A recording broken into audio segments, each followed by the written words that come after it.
Iowa's 99 county governments have a lot of power and responsibilities, but state-level decisions still impact how they operate. We'll visit with supervisors from Clay and Webster counties on this edition of Iowa Press. Funding for Iowa Press was provided by Friends, the Iowa PBS Foundation, the Associated General Contractors of Iowa, the public's partner in building Iowa's highway, bridge, and municipal utility infrastructure. Elite Casino Resorts is rooted in Iowa. Elite's 1,600 employees are our company's greatest asset. A family-run business, Elite supports volunteerism, encourages promotions from within, and shares profits with our employees. Across Iowa, hundreds of neighborhood banks strive to serve their communities, provide jobs, and help local businesses. Iowa banks are proud to back the life you build.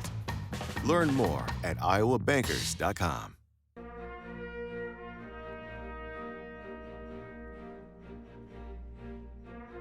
For decades, Iowa Press has brought you political leaders and newsmakers from across Iowa and beyond, celebrating 50 years of broadcast excellence on statewide Iowa PBS. This is the Friday, May 31st edition of Iowa Press. Here is Kay Henderson. Iowa has 99 counties, and dozens of people are supervisors at the county level who make decisions on behalf of the residents in their counties. We have two of them with us today.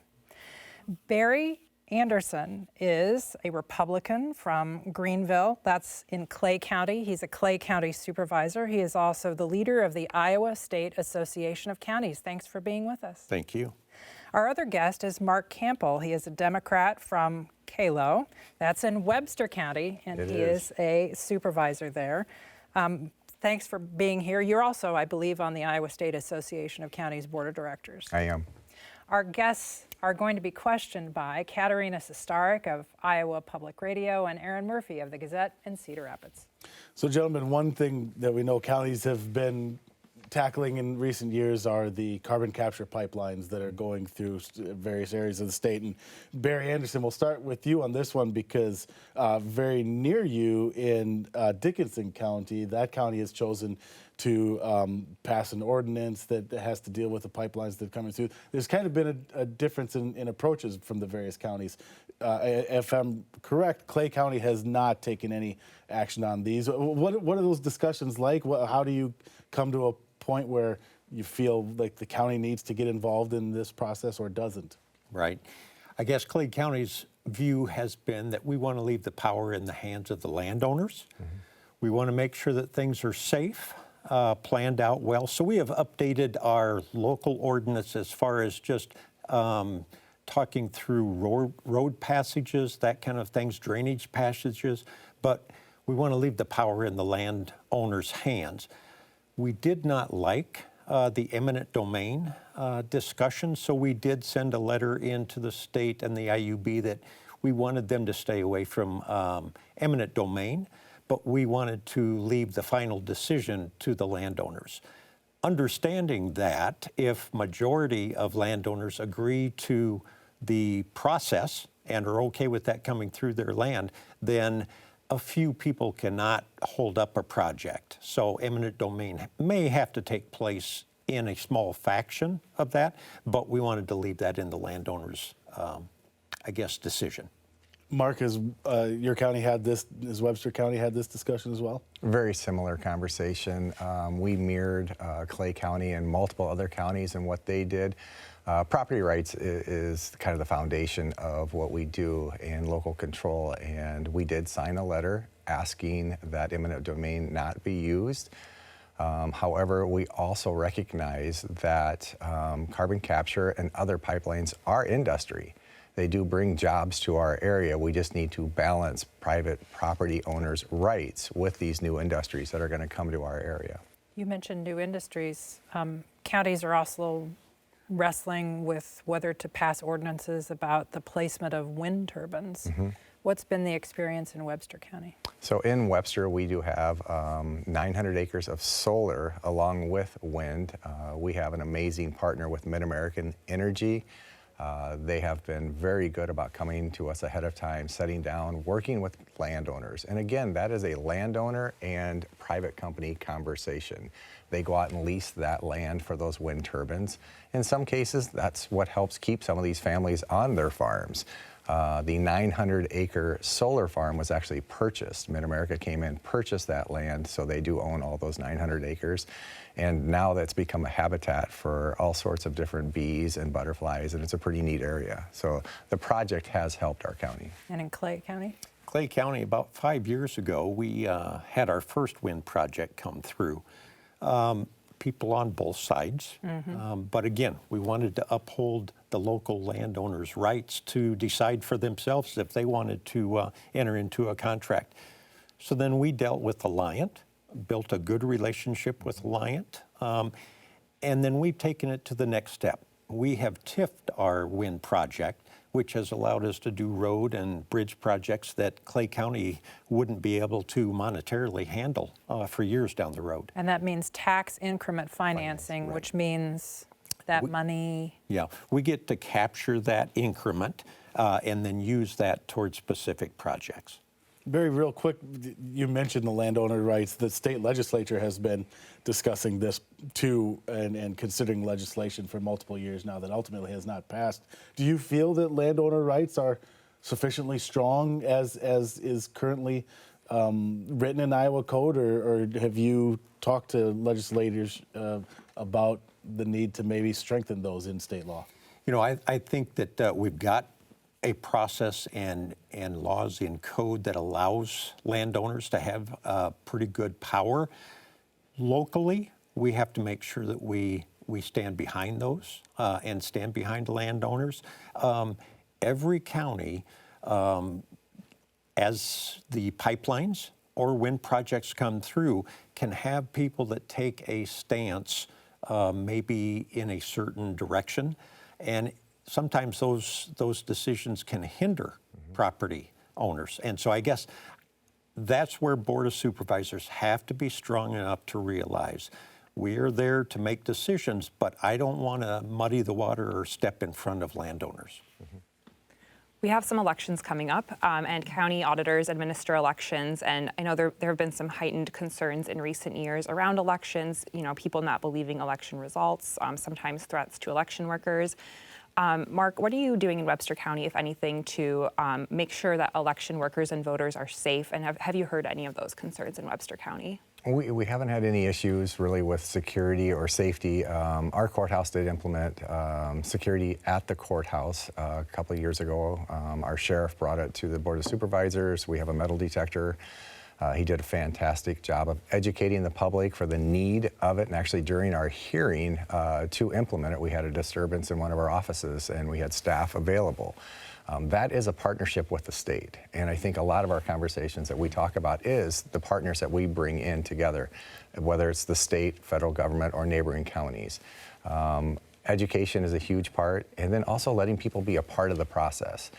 A lot of times people don't understand what it takes to find workers to man our polls. So we ask them to become part of the process. Come work, come count ballots, you know, be a poll watcher if you don't. And what about in Clay County? Have you seen any concerns about, you know, safety of poll workers or just concerns about elections in general?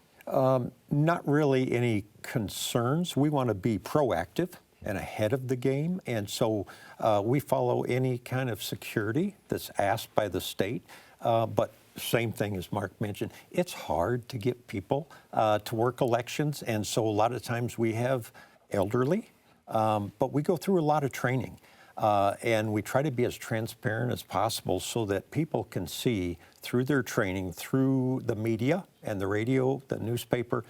We try to put things out there to show what our steps are and the process, even if there is a question on a ballot, how that's handled, so that people in Clay County can feel assured that things are on the up and up. Barry Anderson, maybe put your hat on as the leader of the Iowa State Association of Counties. The most unpopular tax in Iowa is the property tax. Right. And legislators over the past few years, and even in the 1990s, have imposed limitations. How is that working?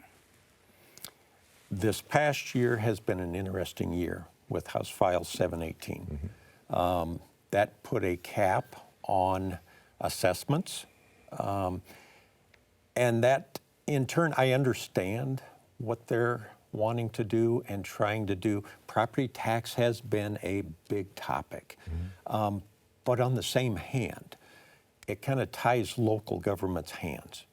And so I guess that's where I want to hopefully work with legislation over this coming year to clean up some things, maybe look at how it affects different counties different than other counties.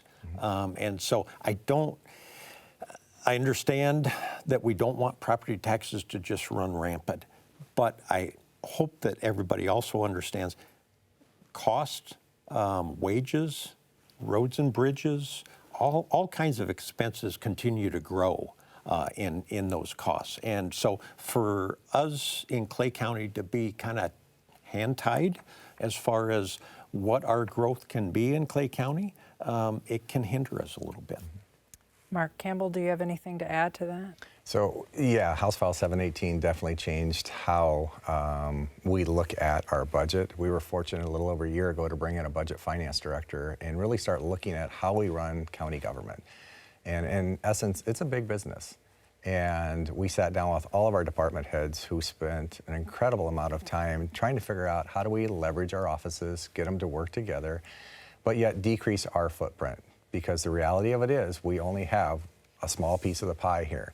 So our engineer looks at working with neighboring counties to see if we can help them, because we're all in it together. And when that cap's put in place of what our assessments can be, we have to sit down and figure out, because we're still required by the state to perform so many services. And the state is a good partner with that, but we still are statutorily required to do a lot of different things like public health, secondary roads, run our offices, provide election security and training. So we have to figure out how to do that, just like a business does, sometimes with a smaller pool. And I might add in to that as we go through this, the partnership that we have with the state, I think that's something that we need to foster and improve. Right now, it seems like Adversarial a little bit. And that can be both ways. You know, we have to, at the local level, be better at coming to the table and coming up with ideas of how to work through these things. But we have to also, hopefully, have legislators at the State House that are willing to come to the table and ask us, how is this going to affect you? The next thing I want to ask you about is another one that the Iowa legislature passed, and I'm curious to get your perspective on how it'll impact your counties. And Mark, I'll start with you on this one.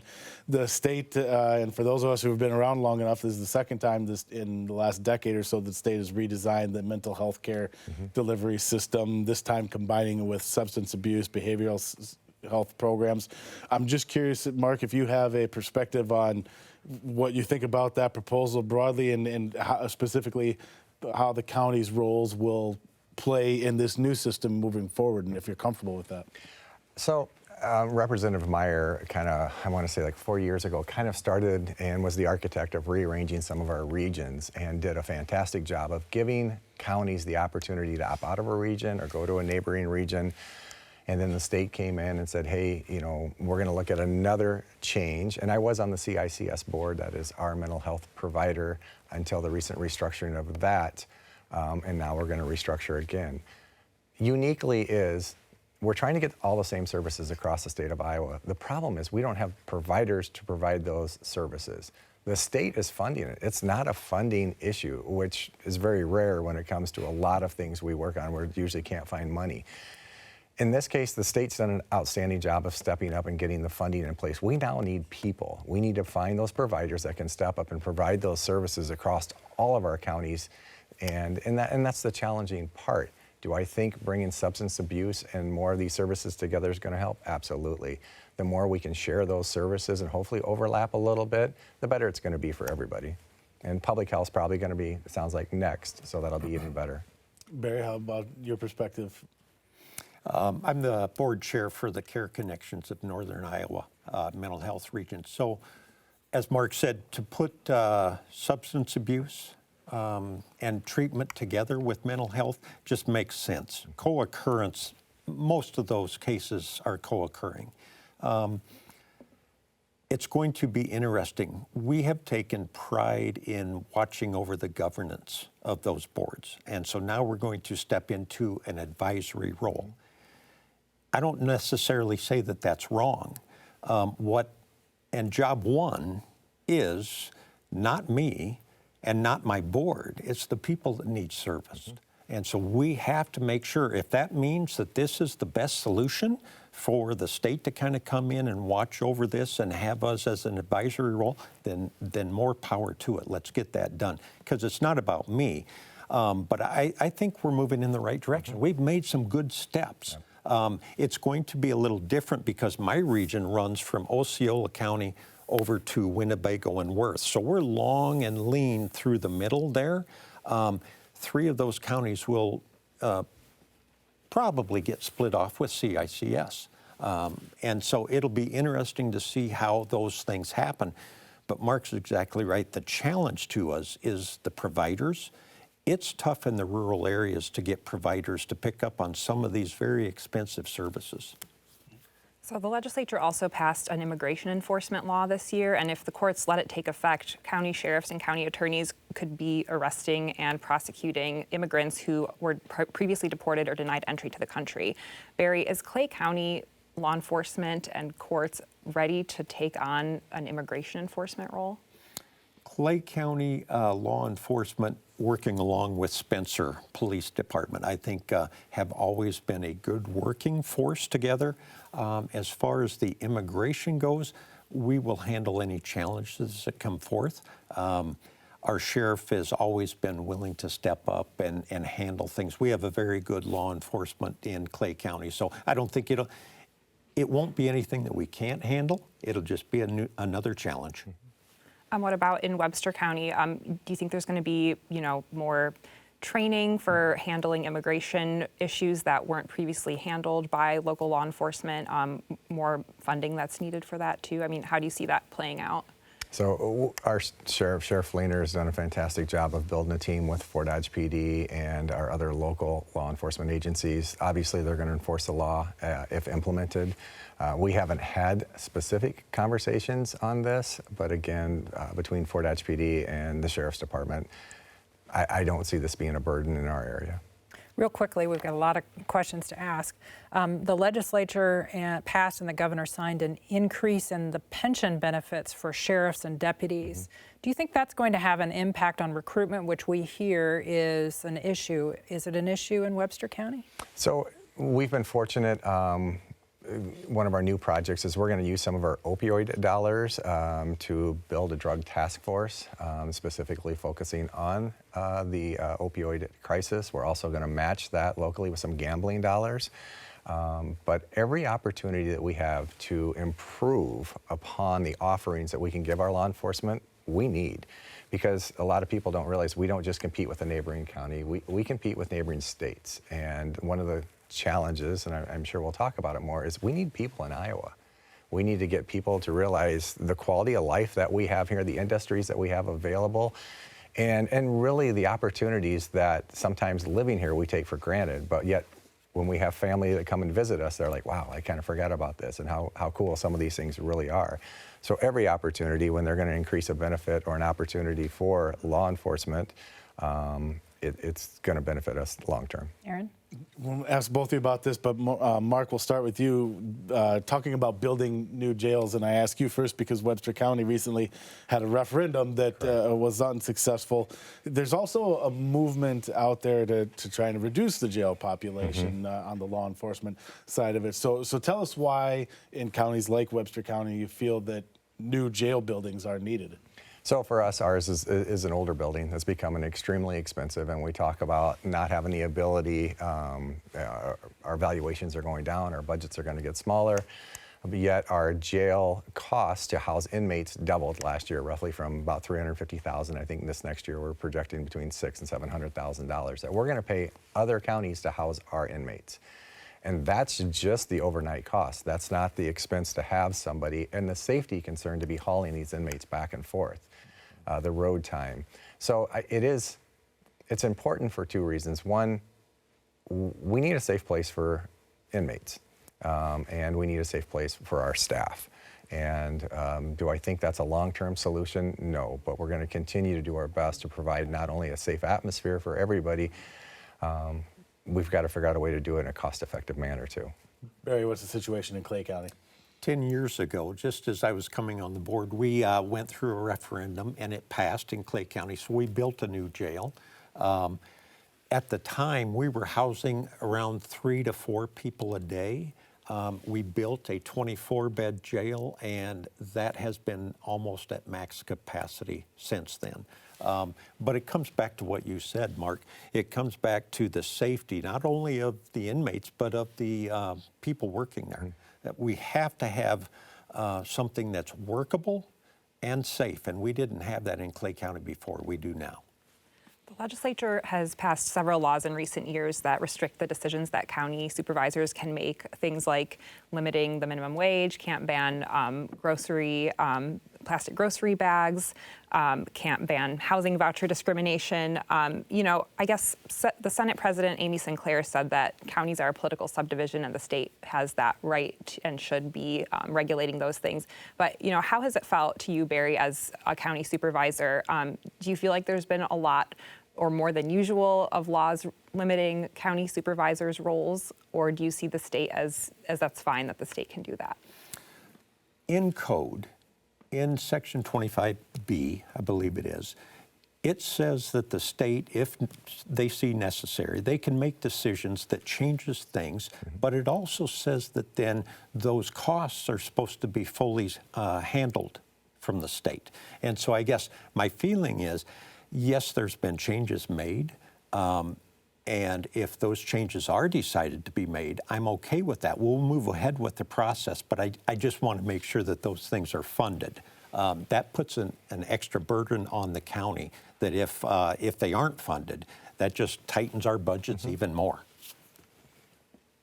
One of the pieces of legislation passed this year gave counties the opportunity, the ability to get rid of their compensation boards if they so chose, and these are boards that are set salaries for county officials. One of the legislators likened them to an old boys club just giving each other's raises. Mark, is that how you see county compensation boards, and do you advocate for their role in county government? I appreciate their job. I mean, when you look at all the boards and commissions that counties have, the majority of them are unpaid. So we have a group of people that are willing to take the time to come in and do the research, and our comp board does. They come in, they sit down with the elected officials, they compare their wages and job responsibilities and duties, and then they make a recommendation. It's a process. Not every county does that. We understand that, but it comes down to what you're willing to put into it, and we do have a very good group that works hard. Barry Anderson? Same in Clay County. Our board has always come in, looked at comparables, looked at where things are at, looked at inflation rates. They have done their homework. I don't hear that in every county, but in Clay County it works well. Affordable housing has been an issue across the state, and you had mentioned just the need to attract people to Iowa to take various jobs. What is needed on affordable housing, and what are you working on at the county level with regard to that? So the City of Fort Dodge and Webster County work incredibly well together. Actually, we meet every other week and just sit down and go over the projects that we have going on. We've been fortunate, kind of modeled after Spencer. We had a company come in and remodel one of our old middle schools into apartments.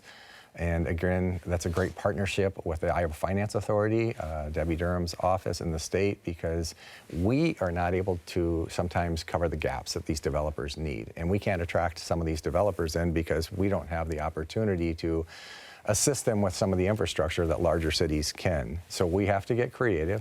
Sometimes that is using our tax increment financing, which is an amazing tool when used properly. We're blessed to have that. But currently, we have some row housing going up. We have another middle school that's being redeveloped. The City of Fort Dodge was fortunate to have some private developers. We have a small town called Gowrie, just southwest of Fort Dodge, that has, I believe it's Hubble that's coming in, putting 5 houses up because they did a tax increment financing. And as we see those small towns get those houses, a lot of people don't realize those are new students too, most likely. Because when a family comes in, the students join the school system, and that just helps everybody. Yep. In our small rural area. Spencer is 11,000 people of our 16,000 total. And so affordable housing is huge for us. And so not only in Spencer, but our small areas, Greenville, Dickens, Webb, those areas are shrinking. And so if we don't think outside the box with affordable housing, those areas are going to continue to shrink. So we've got to plan the best we can.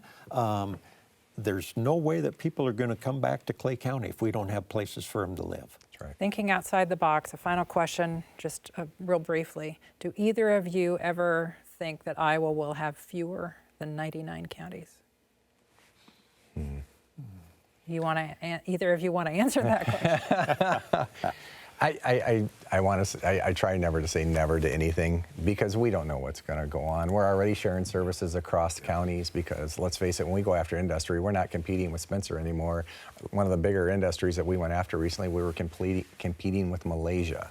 So to say never, I don't know. The reality of it is, as our budgets get smaller, we're going to have to figure out ways, and that's what counties do. They figure out ways to make things work. Sorry, I have to figure out we're out of time. Oh. Thank you for sitting here and having this conversation with us. Appreciate it. Thanks. Thank you. You can watch every edition of Iowa Press at iowapbs.org. For everyone here at Iowa PBS, thanks for watching.